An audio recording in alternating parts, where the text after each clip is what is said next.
Hello everybody, I'm Danrvdtree2000, also known as Dan2x15 on Xbox Live, and welcome to my review of WWE Backlash 2021. Now what I'm going to do for you here is I'm going to give you the entire pay-per-view. I am going to review it after I've watched every matchup. And we're going to start things off with the Kickoff Show matchup. So sit back and relax as I am going to review the Kickoff Show matchup straight after I've watched it. And I'll be back in a sec. I'm going to pause it there for the Kickoff Show matchup.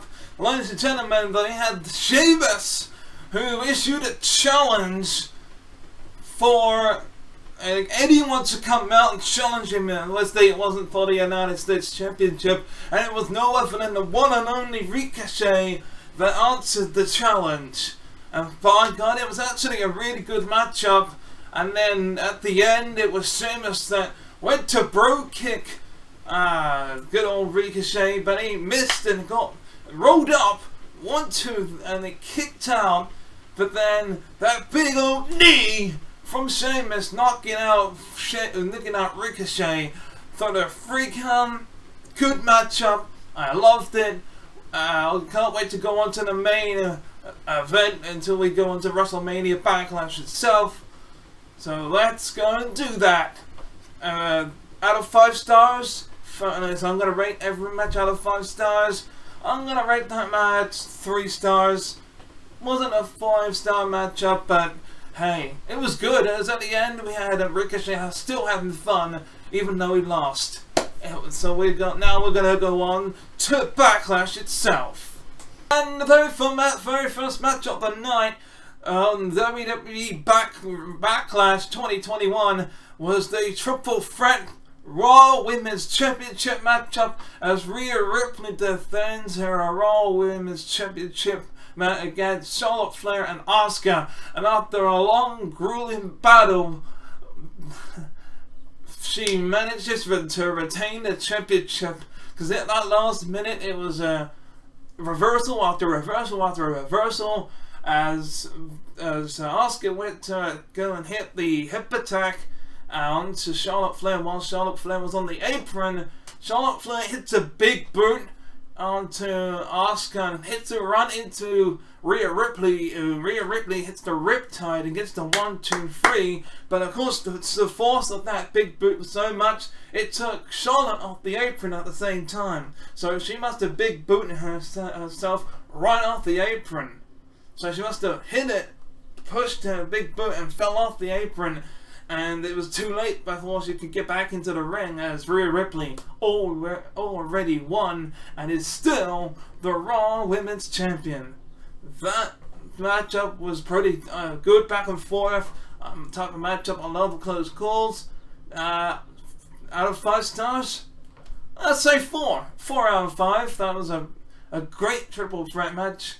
And I can't wait for the next triple threat match, which will be for the WWE Championship between the WWE Champion Bobby Lashley, Braun Strowman and Drew McIntyre. But that is later on tonight on this WWE Backlash 2021, as I'll go on to the next matchup. Well, ladies and gentlemen, the second match of the night was the SmackDown Tag Team Championship match, as the Dirty Dogs defend their tag team titles against, well, one half of the Mysterios. Because before the actual matchup on the Kickoff Show, the Dirty Dogs, Dolph Ziggler and Robert Roode, took out Dominic Mysterio, and which meant that Rey Mysterio had to go in alone. And Rey Mysterio got his ass kicked throughout the entire match. And then suddenly, just as I predicted while I was watching it, here comes Dominic Mysterio holding his ribs. They get back and forth, you know. Dominic gets whooped, Rey Mysterio gets whooped again, but then suddenly they make this huge comeback. And finally, out of nowhere, a 619 onto Robert Roode, Mysterio tags in his son Dominic. Dominic hits the frog splash onto Robert Roode. 1, 2, 3, and new SmackDown Tag Team Champions. The team of Dominic and Rey Mysterio, very first ever father and son tag team champions. How long are they gonna have it until one of them turns heel? Probably Dominic, if it's gonna be, because Rey Mysterio would never turn heel. I mean, it would be more likely to be the son turning heel on his father, and it makes more sense. But it probably won't happen just yet. It'll have to wait until they break up the team, just so that we can see the father and son duo fail. Yeah, that was a great matchup. I liked the storytelling of the underdog story. It's been done to death before, but I like it. And that's just why I like WWE, because it's World Wrestling Entertainment, and I like the unpredictability of what's going to happen. The heelish tactics didn't work, so 3.5 stars out of 5, because it's too predictable at that point, with the whole one partner gets taken out and the other then comes back later on and they win the tag team titles. They could have done a lot better and just had the match up as per usual. It would have meant more if that was just, it would have been a normal tag team matchup, but hey, they did it that way, as we are now going on to the next matchup.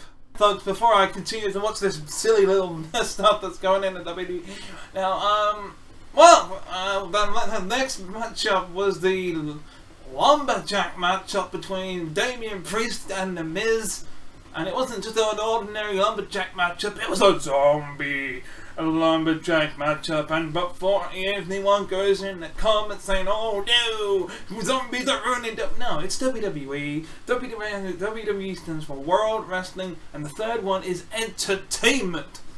Entertainment, and they need to have a bit of entertainment every once in a while. And not only that, the new film, what was it, House of the Dead, or something or something like that. I can't remember what it's called, on Netflix. The new film that's coming out, featuring Dave Bautista.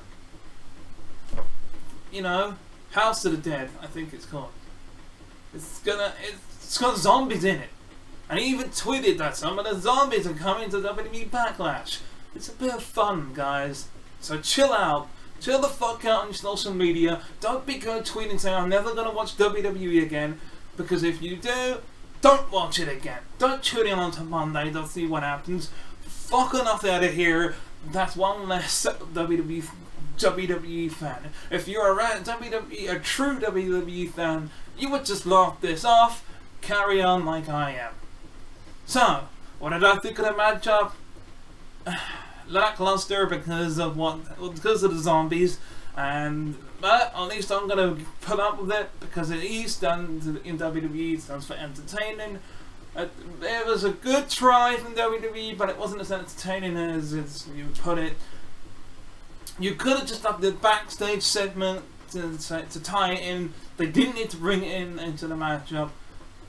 And it could have just been John Morrison imagining things, you know, but it was really, you know, the superstars.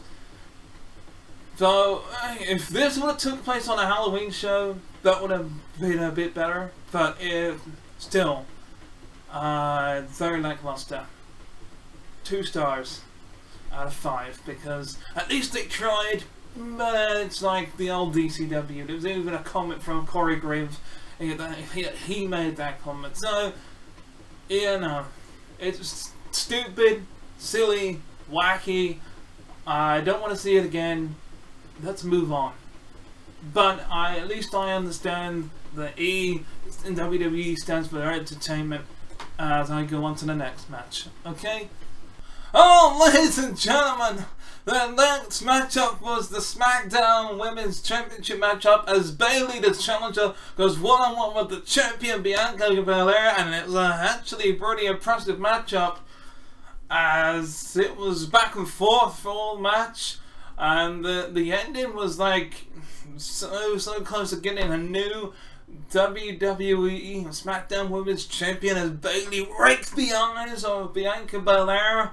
pulls her in with her ripcord while using her hair into a Bayley to belly. 1, 2, and just before the 3 counts, the Bianca kicks out, and then she grabs the hair again and tries to hit that driver onto the mat, but then a reversal pulls her in for the small package and uses her own hair.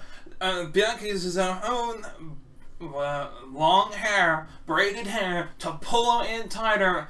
1, force him, 3, almost forcing her down, and still a SmackDown Women's Champion, Bianca Belair. Ladies and gentlemen, I'm gonna pause it there as we just witnessed a hell of a triple threat match. And I'm gonna say for the WWE Championship, it was 5 stars. No doubt about it. 5 stars, triple threat matchup. Awesome, big moments. Bobby Lashley retains the championship against Drew McIntyre and Braun Strowman. The way I said in my predictions, where something screwy was going to go down, where he was going to pick up the scraps, and he did, as Bobby Lashley took out not near enough 2 quarters of the way through the matchup, where Drew McIntyre threw him through the LED board. I thought that was the end for Lashley. Then McIntyre went for on the outside, went for a Claymore, good power button through the table. Braun Strowman was finally in control, and then Braun Strowman was about to finish this. He was about to do the power slam, but McIntyre countered it into a Claymore, but out of nowhere came Bobby Lashley, chucks Drew McIntyre onto the outside of the ring, and hit Braun Strowman after that Claymore was hit. By the way, after the Claymore was hit onto Braun Strowman, Lashley came out of nowhere, threw out McIntyre, hit the spear onto Braun Strowman, 1, 2, 3, and still WWE Champion. My God, that was a 5-star matchup, no doubt about it. As we go on to the main event, ladies and gentlemen, Roman Reigns versus Cesaro for the Universal Championship. And that match is next. Ladies and gentlemen, that final matchup, the main event, was a 5-star classic between Roman Reigns and Cesaro. As halfway through the matchup, we saw Cesaro injure his, I think it was his left arm, his right arm, I think. Anyway, he injured his arm, and throughout the entire match, Roman Reigns aimed at that arm in this Universal Championship matchup. And there was so many times where I thought Cesaro was going to win, and man, it was that last minute gasp of chance where Cesaro tried to power out of the guillotine at the end, but he couldn't, and he just passed out. And then Jey Uso comes down and passes on that little red beady thing, puts it over on Roman's head to classify that he is the head of the table. He's the tribal chief, he's the Universal Champion, and he'll be by his side. And Jey Uso humbles down Cesaro, and it looks like we're about to see a splash from Jey Uso. Then all of a sudden Seth Rollins' music hits, and he comes down to the ring. He looks in the eyes of the Universal Champion and still Universal Champion Roman Reigns. He smiles and he goes on to Cesaro, beats the living hell out of Cesaro at the end, puts his arm in his chair. He says, "I'm Seth freaking Rollins, you better believe you know who I am." He smashes his arm against a ring post. And then we have it. So we have Seth Rollins in the middle of the ring saying, "Now, do you know who I am?" It's Seth Rollins ending the night at Backlash, a 5-star matchup between Cesaro and Roman Reigns. And overall, Backlash, for me, if you take away the wackiness of the zombies in the Miz lumberjack match and Damian Priest lumberjack matchup because of the sponsor, I'd say the rest of the matches were pretty decent, and that's why I'm going to give Backlash in overall 4 stars out of 5. So some classic 5-star matches, some seeds are being planted for rivalries. It's got the Hell in a Cell, there's going to have some matches. There's obviously going to be a Hell in a Cell match, I can imagine, between Seth Rollins and Cesaro. That's for sure. I don't know what's going to happen for the Universal Championship in the future. We saw Bobby Lashley retain his title, so I don't know what's going to happen there. So I would like to say I hope you enjoyed me reviewing WWE Backlash. And up next is Hell in a Cell. So we gotta have the predictions and the review of Hell in a Cell. And until next time, I'm Danrvdtree2000, also known as Dan 2x15 on Xbox Live. And until next time, goodbye.